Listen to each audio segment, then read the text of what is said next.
What is going on, guys? Welcome back to another market update. As usual, let's get straight to the charts. So Bitcoin has been doing really well over here recently for the past 2 months or so. Most of these weekly candles have just been green one after another, with this exception over here. And recently we did hit this resistance area that I've been talking about for a long time. This 80k area is really crucial because if you put a horizontal line here, it really marks the last bottoming area of the previous bull market and the first bottoming area of this bear market. So it is no surprise that we did manage to finally retest it, even though the perma bears were expecting the price to just continue dropping. But right now we have really reached a dangerous area, because even though we did pop a little bit above it for a little bit, right now the question is whether we can actually maintain support above this area and then go even higher, because this resistance area, to be honest, you could even say that it lasts until this 90k region or so, because that's where the previous bottoming area was. And to flip the trend, we would actually have to get above 97,000 or so. So that's quite a far away from where we are right now. But one thing at a time, let's see what Bitcoin will do over here. And let's also look at some of our other charts and indicators to find some more clarity. Let's start with the CME chart, and I've been telling you guys about this CME gap for a long time, and we did finally end up filling it as predicted. Now the question is, does this fill now mean that we're gonna reverse and go back down? Well, that remains to be seen. For now, we are finding some resistance exactly in this area because it lines up with the previous bottoming area, as mentioned before.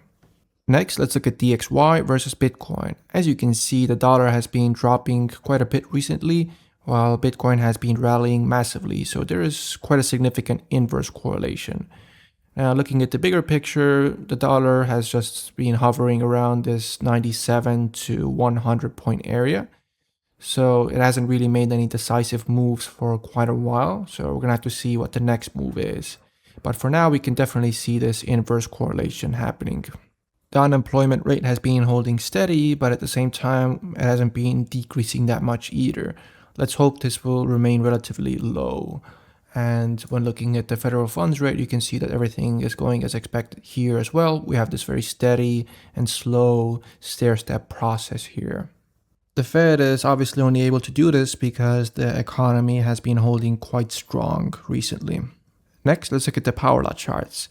As you can see, we didn't quite hit that bottom power law support, so the risk is always there that we could go back down and hit it at some later point. But for now, Bitcoin is performing really well and we're going back up, as you can see. I've also reiterated many times before that Bitcoin really has to kill a lot of time in this market cycle to do anything remotely similar to what it did in the last cycles, because this drop really was very aggressive and we had a lot of the supposed bear market left, because technically speaking, the bottom should be in Q4 of this year. And we already got very close to the bottom power law support. So what Bitcoin is doing right now is actually very logical. We're going back up. We're actually lengthening this potential bear market if the low is not in. And as a result, we're also getting closer to this projection line here. As you can see, the gap between the projection line and the actual price action was huge before, and now it's slightly getting smaller, as you can see. Now, there are a lot of theories out there. For example, there are some people who believe that we're in some sort of mid-cycle correction of a larger super cycle. For example, this is something that Giovanni and Steven are entertaining as a possible idea due to the log of time and how power laws typically work. Oscillations in time also get wider apart, typically speaking. And then, of course, there are people who believe that we're following a standard Fourier cycle. And the funny thing is that both sides could end up being correct.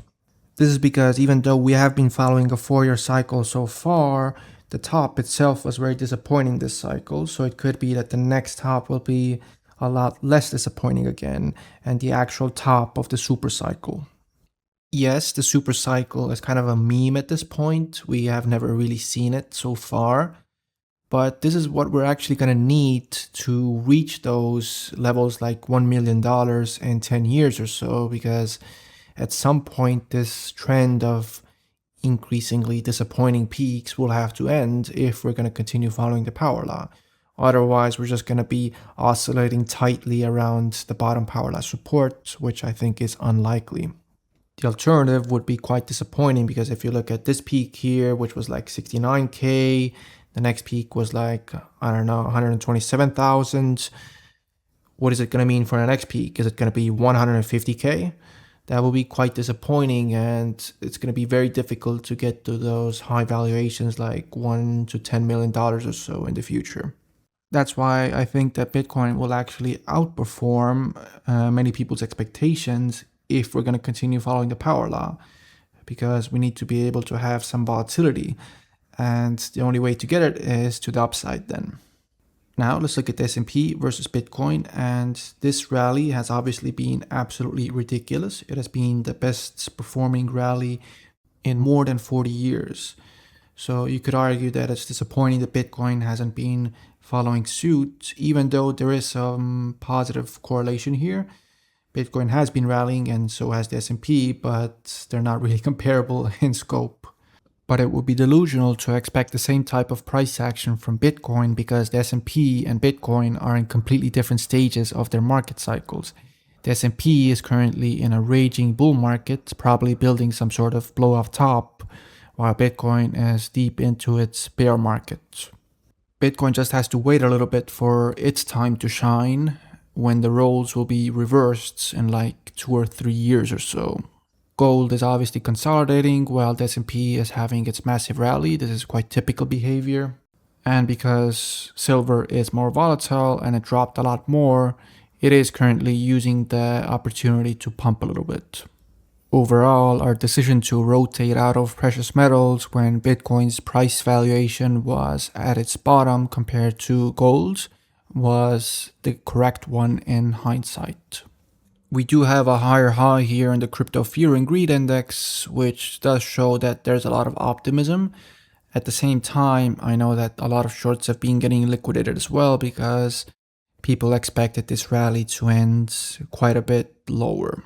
One slightly worrying thing is that altcoins are not really pumping at all right now. They're still oscillating, which is quite typical in bear markets, because the reality is that money hasn't really rotated back into the space, and people are quite risk averse. Of course, sometimes Bitcoin can be the leading indicator, and altcoins may pump later on, but from what we're seeing right now, we're still in some sort of bear market rally until proven otherwise. All right, let's get back to Bitcoin. And one very good thing is that we did build a very beautiful double bottom structure. This W pattern here is a classic example of when not to sell your asset. And right now, Bitcoin is struggling to actually put in some structural breakthrough here beyond these resistance levels. But we're going to have to see whether we can actually continue higher and then perhaps build some sort of support at higher levels. But the question is whether this is actually the beginning of a new bull market or just a very large bear market rally right now. Because even if we do end up going higher, even maybe to like 93,000 or higher, if we don't take out this high, the structure remains intact. And it could just be that Bitcoin is taking its sweet time before putting in another low. It could even be a double bottom or a slightly lower low. So this is still a possibility. We have to avoid creating some sort of rising wedge pattern here that I've been talking about, because this is very common in bear markets. And obviously it will allow us to go even higher. We could even create some sort of fake out above it, which is also typical. But as long as the structure remains like this, instead of actually going exponential and proving that there is some real strength in the trend, we still have to be very cautious. I am obviously very happy that our Bitcoin portfolios have recovered substantially over the past few months or so, but at the same time, I'm not being delusional. I'm not expecting this to continue forever, and it is very much possible that we could go back down, maybe even to lower levels than before. Now, this does not mean that I'm gonna be selling or anything remotely close to that. Maybe some of you will take this opportunity, but in my opinion, it's way too risky in this phase of the market cycle. So I'm just gonna be buying more if we get some better prices. And if this does end up being the beginning of some sort of new rally, oh well, I'm gonna be even happier. By the way, guys, make sure to join our free Telegram group as well so we can have some more discussions about Bitcoin's price action and other cool topics. And we do have a Scientific Bitcoin Institute YouTube channel as well, where we talk more about Bitcoin science. So make sure to subscribe to this one as well. This is Saverio speaking, and as always, thanks for watching.